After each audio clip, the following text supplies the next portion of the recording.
Hello, Ladeo.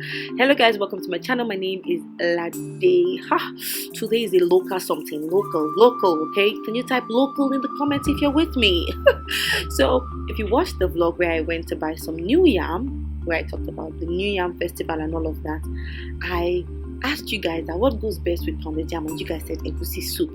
So I decided to make some pounded yam and egusi soup for my family, but the local way. Look, I pounded it myself. So welcome, take a drink, sit down, relax, and enjoy the ride.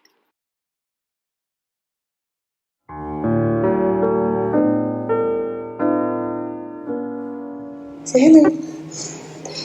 Hello. Say hello.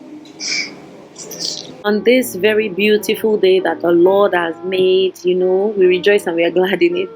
I was sleeping in, guys. Posting every day on YouTube is not for the weak, and it's been a lot of work. So I was sleeping in on this day, and Zion came to wake me up because she wanted mama juice. So this is myself and Zion having a conversation about mama juice, and I was telling her, I need to go pee pee, Zion, I need to go pee pee. Eventually, I convinced her, gave her some mama juice, and I started to cook. I'm even grateful she came to pick me up, to wake me up rather, at the time she woke me up. So this is the gist about the soup, guys. I just wanted to say here that this is not a recipe video. So if you want a recipe video, I will happily make it for you. Although I'm waiting to buy my beautiful pots before I make a recipe video for you guys. So just follow the way I'm cooking this. And you might have never seen egusi soup cooked in this method before. But please and please, cooking is an art, right? And an artist has the right to express their self in the best way they know possible. So that being said, I'm going to be reading you guys a story while I cook.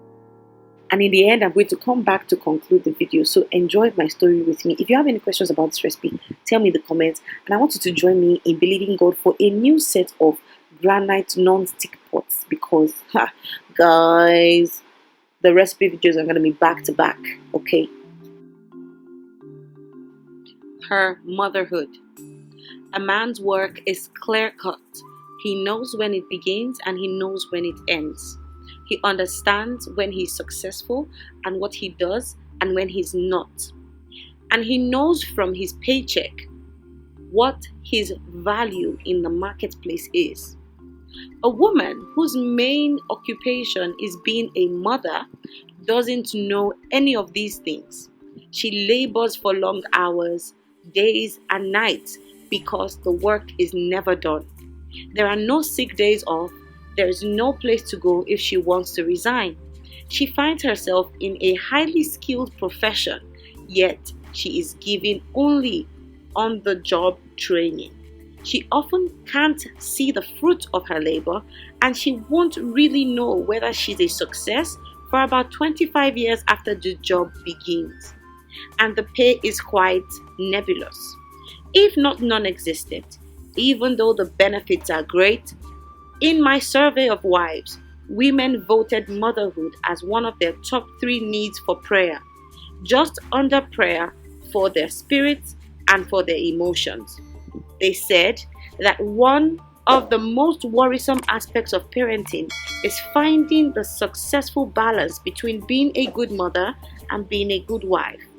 Every mother struggles with that balance daily. And whether she says it or not, she often feels guilty about neglecting her husband or her children. And it is not even an issue of equal time, because there is no way that a self-sufficient husband is going to get equal time with a child who can't do anything for himself or herself. She realizes that her husband can dress and feed himself, get himself off to work, and make wise choices on his own.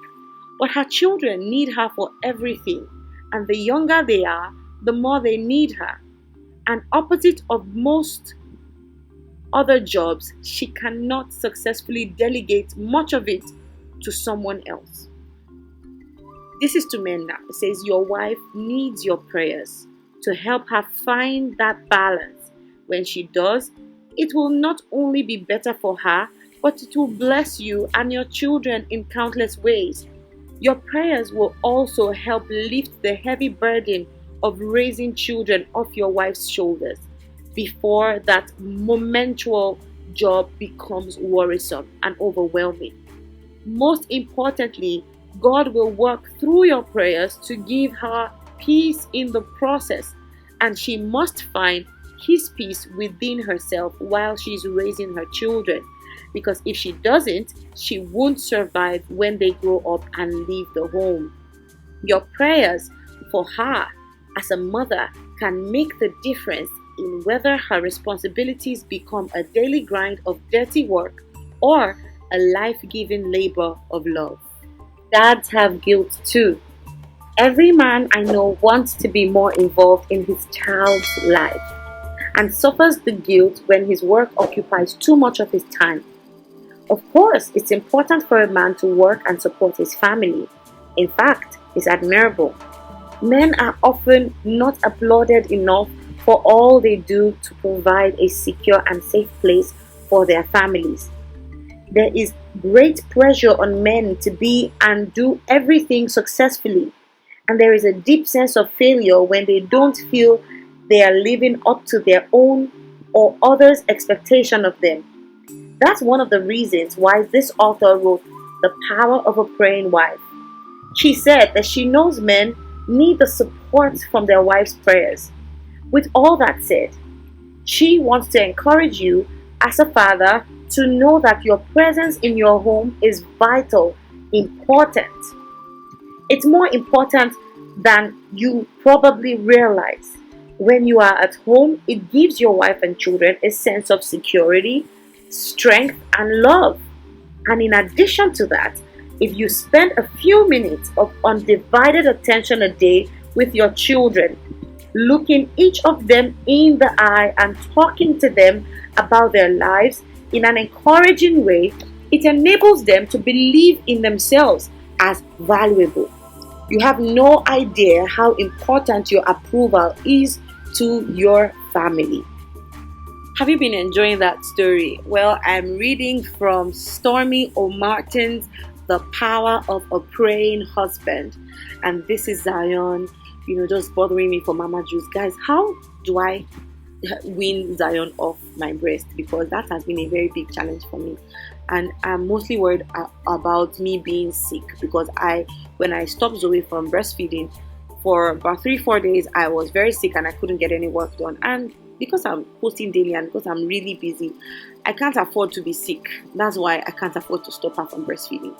And I find that she's really taking advantage of that. So what do you guys want me to do? Mothers in the house, people who have, you've experienced weaning a child, please let me know. What should I do? How should I go about it?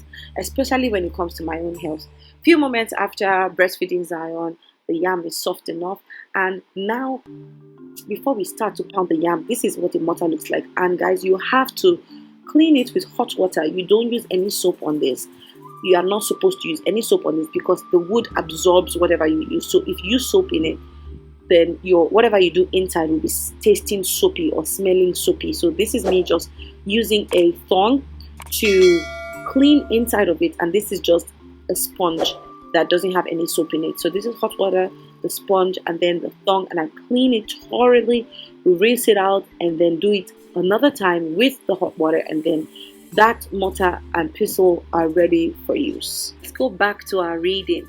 It's also good to pray for your children together with your wife. Matthew chapter 18 verse 19 says, "If two of you agree on earth concerning anything they ask, it will be done for them by my Father in heaven.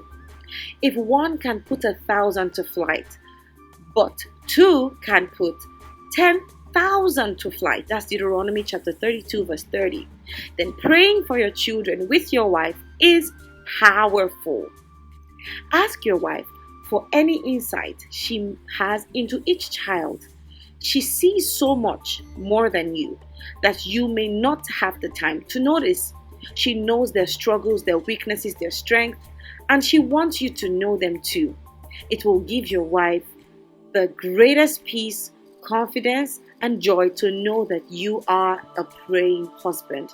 I want to encourage you to buy this book, get this book, read this book. Let me know if you enjoyed the story time and the extracts when I tell you guys stories from books. Because I plan to continue this. Let me know if it blesses you, and please make your husband watch this vlog with you a second time so that he can hear this beautiful story.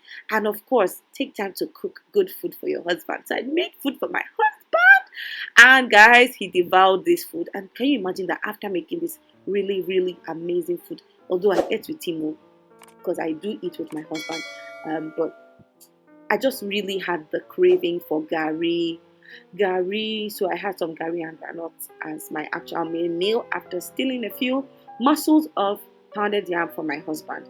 I hope this has blessed you. I hope you've enjoyed this video, and I just want to say thank you so much for sticking with me. Thank you so much for watching the daily vlogs. I really appreciate you. Thank you so much, guys, for watching. Until next time, don't forget to be the best version of you. Bye.